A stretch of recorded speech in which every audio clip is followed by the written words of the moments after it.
বাংলাদেশের জাতীয় সংসদ নির্বাচনের ফল ঘোষণার পর রাজনৈতিক অঙ্ক অনেকটাই পরিষ্কার। নিরঙ্কুশ সংখ্যা গরিষ্ঠতা নিয়ে সরকার গঠন করতে চলেছে বাংলাদেশ জাতীয়তাবাদী দল। ফলে পরবর্তী প্রধানমন্ত্রী হিসেবে তারেক রহমানের নামই এখন আলোচনার কেন্দ্রে। কিন্তু আরেকটি প্রশ্ন সমানভাবে ঘুরপাক খাচ্ছে। দায়িত্ব হস্তান্তরের পর সত্যিই কি ক্ষমতার বৃত্ত থেকে সরে যাবেন অন্তর্বর্তী সরকারের প্রধান উপদেষ্টা ডক্টর মোহাম্মদ ইউনূস, নাকি নতুন রাজনৈতিক সমীকরণে নিজের গুরুত্ব বজায় রাখার চেষ্টা করবেন? এ নিয়ে একটি সংবাদ প্রকাশ করেছে ভারতের আনন্দবাজার পত্রিকা। ঠিক এক মাস আগে রাষ্ট্রীয় অতিথি ভবন যমুনায় সাংবাদিকদের সাথে ইউনূসের উপ প্রেস সচিব জানিয়েছিলেন, দায়িত্ব ছাড়ার পর তিনি মূলত তিনটি কাজে মনোনিবেশ করবেন। প্রথমত, ডিজিটাল হেলথ কেয়ার ডেভেলপমেন্ট, নারীদের স্বাস্থ্যসেবায় অংশগ্রহণ বাড়ানো, প্রবাসীদের জন্য ডিজিটাল প্ল্যাটফর্মে পরিবারের স্বাস্থ্য পর্যবেক্ষণ, এই উদ্যোগকে এগিয়ে নেওয়ার কথা বলা হয়।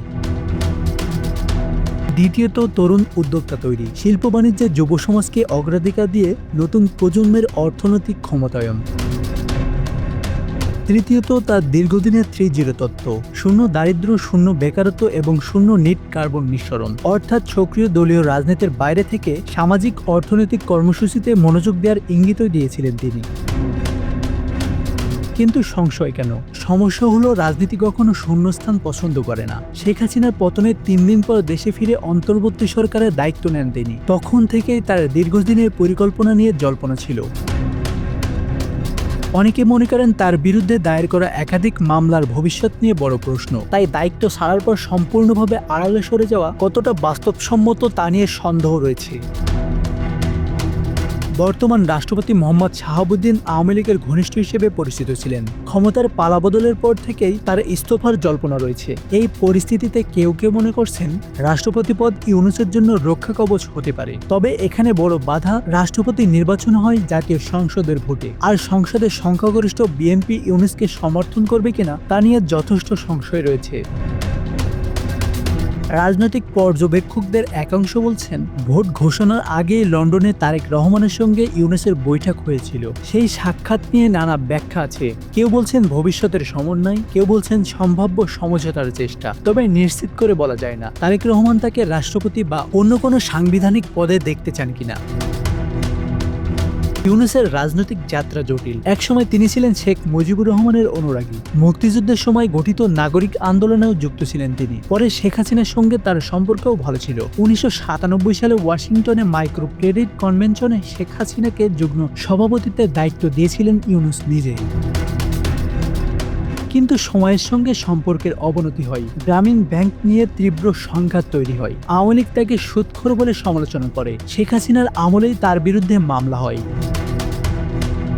1983 সালে তিনি প্রতিষ্ঠা করেন গ্রামীণ ব্যাংক। ক্ষুদ্র ঋণ আন্দোলনের মাধ্যমে তিনি বিশ্বজোড়া পরিচিত। 2006 সালে তিনি শান্তিতে নোবেল পুরস্কার পান। এই আন্তর্জাতিক মর্যাদা তাকে বাংলাদেশের রাজনীতিতে এক বিশেষ অবস্থান দিয়েছে। কিন্তু একই সঙ্গে তাকে ঘিরে বিতর্কও তৈরি হয়েছে। ইউনূসের স্বপ্নের জুলাই সনদে 84 দফা প্রস্তাব রয়েছে, কিন্তু সেই প্রস্তাবের কয়েকটি বিষয়ে বিএনপি আপত্তি জানিয়েছিল। যদি নতুন সরকার জুলাই সনদের সব প্রস্তাব বাস্তবায়নে অনগ্রহ দেখায়, তাহলে ইউনূসের রাজনৈতিক অবস্থান কোথায় দাঁড়াবে? তিনি কি সামাজিক কর্মসূচিতে সীমাবদ্ধ থাকবেন, নাকি নতুন করে জনমত সংগঠনের পথে হাঁটবেন? একটি সম্ভাবনা, তিনি আবার বিদেশ চলে যেতে পারেন। অতীতে আমেরিকায় শিক্ষকতা করেছেন তিনি। আন্তর্জাতিক পরিসরে তার গ্রহণযোগ্যতা রয়েছে। তবে অতীতে তিনি নিজেই বলেছিলেন, জেলের সাজা এড়াতে দেশ ছাড়তে পারি না। ইতিহাস বলছে কঠিন সময়েও তিনি দেশে থেকেছেন। তাই আবারও দেশ ছাড়বেন এমনটা নিশ্চিত করে বলা কঠিন। সব মিলিয়ে 3টি সম্ভাবনা সামনে। 1, সক্রিয় রাজনীতি থেকে সরে গিয়ে সামাজিক ও অর্থনৈতিক কর্মসূচিতে মনোযোগ। 2, রাষ্ট্রপতি বা অন্য সাংবিধানিক পদে প্রত্যার্পণের চেষ্টা। 3, রাজনৈতিক চাপ বাড়লে আন্তর্জাতিক পরিসরে সরে যাওয়া। বাংলাদেশ এখন এক নতুন রাজনৈতিক অধ্যায়ে প্রবেশ করছে। এই অধ্যায়ে ইউনূস কি বানপ্রস্থে যাবেন, নাকি নেপথ্যের গুরুত্বপূর্ণ চরিত্র হয়ে থাকবেন, তা নির্ধারণ করবে আগামী কয়েক মাস। আশানুর রহমান মিঠু, বাংলা অ্যাফেয়ার্স।